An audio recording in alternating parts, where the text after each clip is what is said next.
We can see in Daniel. Daniel was one of those who was carried away into captivity. And if we look at Daniel's writings, Daniel chapter 3, we can see how their faith was strengthened by their captivity. They believed God was punishing them and that God's wrath would only be relented by their willingness to obey him. Look with me at Daniel chapter 3. This is a passage that we are all familiar with. But think of yourself. If you were in captivity, you were forced to serve an idol. What would you do? How would we respond in this same situation? It says, therefore, at that time, certain Chaldeans came forward and maliciously accused the Jews. They declared to King Nebuchadnezzar, O king, live forever. You, O king, have made a decree that every man who hears the sound of the horn, pipe, lyre, trigon, harp, bagpipe, and every kind of music shall fall down and worship the golden image. Okay, this was Nebuchadnezzar's command. You hear this music play, you fall down and you worship. And whoever does not fall down and worship shall be cast into the burning fiery furnace. There are certain Jews. Doesn't this just sound, can't you hear them? There are certain Jews. This sounds like a tattletale. Whom you have appointed over affairs of the province of Babylon, Shadrach, Meshach, and Abednego. These men, O king, pay no attention to you. They do not serve your gods or worship the golden image that you have set up. Then Nebuchadnezzar, being the man that he was, in furious rage, commanded that Shadrach, Meshach, and Abednego be brought. So they brought these men before the king. Nebuchadnezzar answered and said to them, Is it true, O Shadrach, Meshach, and Abednego, that you do not serve my gods or worship the image that I have set up? Now, if you are ready, when you hear the sound of the horn, bagpipe, lyre, trigon, harp, bagpipe, and every kind of music, to fall down and worship the image that I've made, well and good. But if you do not worship, you shall immediately be cast into a burning fiery furnace. And who is the God who will deliver you out of my hand? Shadrach, Meshach, and Abednego answered and said to the king, O Nebuchadnezzar, we have no need to answer you in this matter. If it be so, our God whom we serve is able to deliver us from the burning fiery furnace, and he will deliver us out of your hand, O king. But if not, be it known to you, O king, that we will not serve your gods or worship the golden image that you have set up.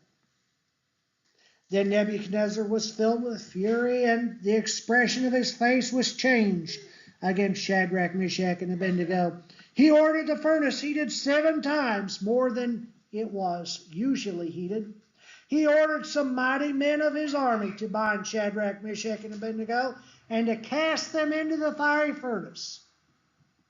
Then these men were bound in their cloaks and their tunics and their hats and their other garments, and they were thrown into the burning fiery furnace, because the king's order was urgent and the furnace was overheated. The flame of the fire killed those men who took up Shadrach, Meshach, and Abednego.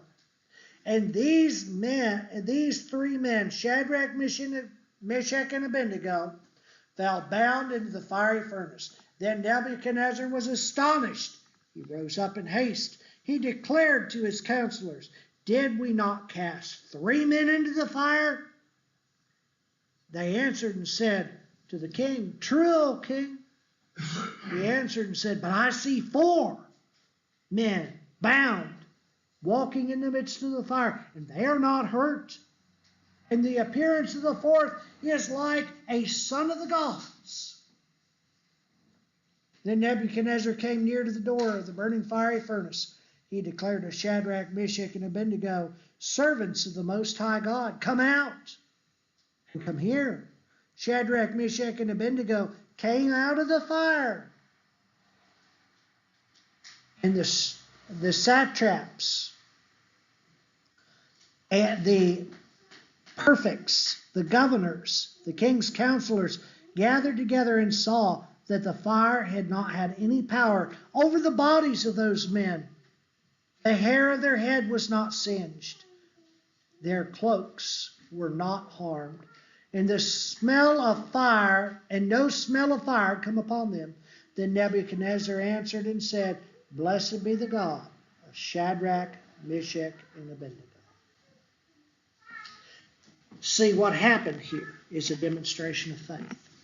What we see is a people who had abandoned God, committed idolatry just as their brethren in the northern kingdom had. But these individuals had seen this and willingly turned back to God. Their captivity brought about repentance. Their captivity served to strengthen their willingness to serve the God of heaven.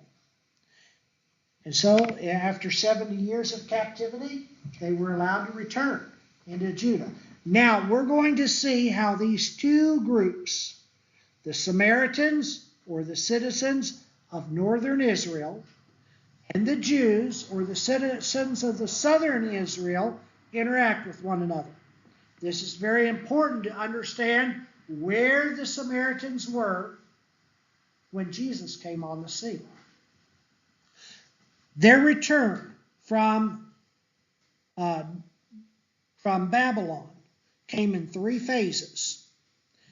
Zerubbabel brought the first phase of exiles back to Jerusalem in 516 BC.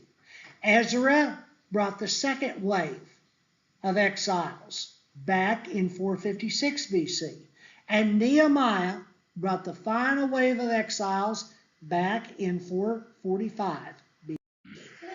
Now, just to give you an idea, here again is a map for illustration. The captivity of Judah lasted from 586 BC to 516 BC.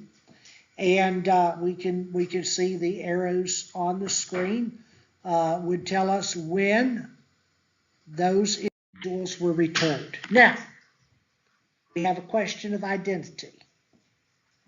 Who are these two groups? All Jews, by the way, or Jewish with, not Jewish, I shouldn't say that, all Israelites, or those of Israelite descent. Over a number of years, the northern group has intermarried with pagans.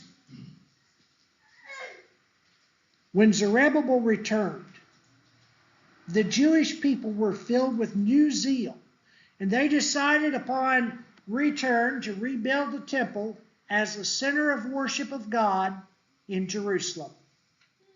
They were approached by the Samaritans. Let's read that account. The Bible, sometimes we get confused as to who these people were and what their intentions might have been. But if we go back to Ezra chapter 4 in our Old Testament and in verse 1. Now, when the adversaries, and I'll make a spatial note of that in a moment. Now, when the adversaries of Judah and Benjamin heard that the returned exiles were building a temple to the Lord, the God of Israel, they approached Zerubbabel and the heads of the fathers' houses and said to them, Let us build with you, for we worship the God, your God, as you do. And we have been sacrificing to him ever since the days of Ashur-Haddon, king of Assyria, who brought us here.